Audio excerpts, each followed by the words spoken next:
we're back into it on the Phil Show. In studio from Patrick Sullivan's is Frank Gardner. From Knox Paranormal, Adrian DiTomasi and Scott Haven. We're talking about the spirits at Patrick Sullivan's. We're talking about ghosts. You ever seen one? Anybody?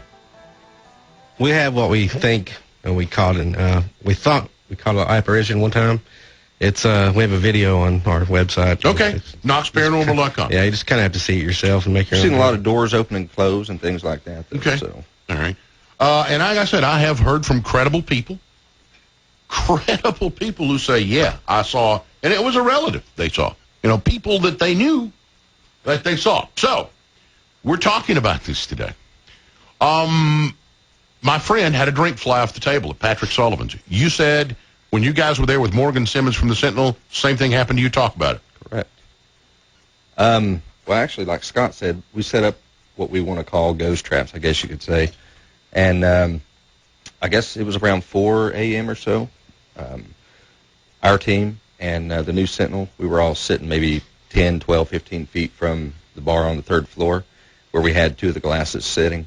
And we were all just joking around, getting ready to wrap everything up, start packing our gear. And somebody, I think it may have been Morgan, as soon as he started to stand up, he said, well, I'm going to get out of here. As soon as he said that, we heard just a loud crash. Glass shattering. Yeah. The glass broke. Exactly. Yeah. So we all turned our heads. I mean, a split second. We all turned our heads and we flocked the bar. Just like that. Yeah. And we had the glass sitting closer to the outside edge of the bar than the inside edge. Yeah. Well, the glass was smashed behind the bar, furthest away from where it was actually sitting on the bar. And the funny thing about it is the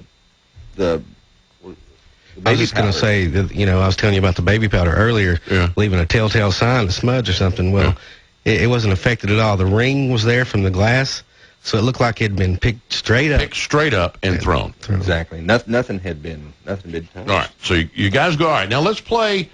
Set this clip up that we're going to play here for you. The EVPs. This is when Adrian, Morgan Simmons, and I were up in the attic. And we were doing an EVP session with our digital voice recorders. Mm-hmm. And Adrian is telling Morgan about, us finding stuff in basements and attics usually and that kind of thing. And then all of a sudden you'll hear a lady's voice after Adrian says a few things. And I'll let you kind of decide what it is. Let's listen closely together. Or even a basement. You did? There was a woman's voice.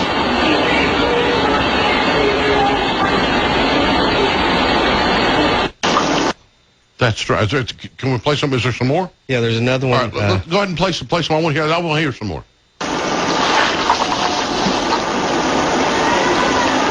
Moan. I heard a moan. Music. It almost sounds like someone's singing. That little flashlight with you. You hear that? What was that? It almost sounds like opera music or something. Yeah, I heard that it was period music or something. Yeah, and you know what gets it is Morgan was up there with us, dead quiet, hardly any traffic that night, an occasional train. We gave the new Sentinel our digital voice recorders. The raw stuff. The raw footage. They pulled off of it, noticed that the timestamps weren't altered at all, so we didn't do anything to those. They even tried to go back to Patrick Sullivan's and recreate, like Shout from the Street, while someone was in the attic, just try to pick up things. They tried to debunk what you did. Exactly. What we did, and the video footage from there trying to debunk us, the whole investigation, the EVPs, everything is on our site, KnoxParanormal.com. But they couldn't do it. This some of the most fantastic paranormal activity we ever caught is at Patrick Sullivan's. I mean, that coinciding with the glass flying off the thing. All right, now, is the dialogue, do you have it printed out in text form on the website or anything? Because at one point it addresses one of you, Adrian, right? Well, what we get from it is... it says, does Adrian, this is the first one we listened to, Does Adrian work here? Adrian, do you work here? Did you always work here? That's what we heard the first time. But it was kind of mocking you because you were asking these entities, you're just throwing out random questions to try to get an answer. Exactly.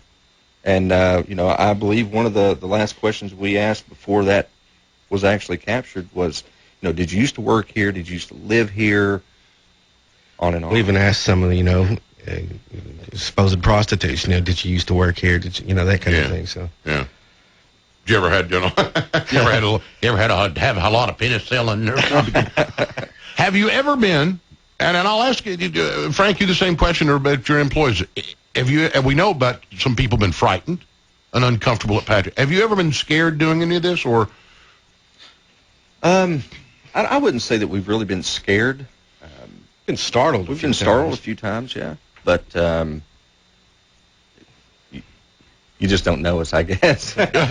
we put ourselves in that spot because you want to communicate we want to with communicate, exactly. Is this something that you got into from being kids, or how do you get to be a paranormal researcher or whatever it is you do? Scott and I, we've been best friends for over 20 years since probably freshman year in high school, and we're both in our mid-30s now. But Scott, back then, Scott would tell me of things that would happen to him in his home, and that, over the period of time, because I've always been a skeptic, turned me on to it. So he can elaborate on. Well, you were talking about vivid memories earlier, I remember something happened when I was about 5, 6 years old, and that's just sitting in a chair at my, mom and dad's house and staring at a picture, and it just starts swinging by itself, and so I had to put my hand up to stop it, that kind of thing. Just stuck in my head all these years. But then fast forward, I'm 17, 18 years old, live with my mom in a rental house, and constantly hear things coming up the basement steps, creaky old wooden steps, like footsteps, and then the doorknob jiggling. And we got so scared at one point, it happened so much, we called the cops. They came out there, and of course nothing was there. So it would still happen past then, and we would open the door, nobody there. Just playful. Now, I want to ask you guys a question. Oh, okay, well, I'll ask the question and you can answer on the other side of the break. All right. It is said, and many people believe this, that children, and I'm talking about 3 and under, can see angels, can see ghosts, that sort of thing. We'll talk about that when we come back, and we'll have final thoughts and wrap it up. Are you in the basement? You did? What you're hearing is an EVP,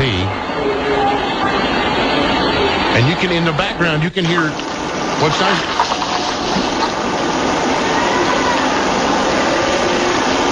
That sounds like a moan or something in the background. This was taken at Patrick Sullivan's back in February. The News Sentinel tried to recreate it and were unsuccessful. Patrick Sullivan's owner, Frank Gardner, is here. I want to thank him. Also from Knox Paranormal, Adrian DiTomasi and Scott Haven. Gentlemen from Knox Paranormal at knoxparanormal.com.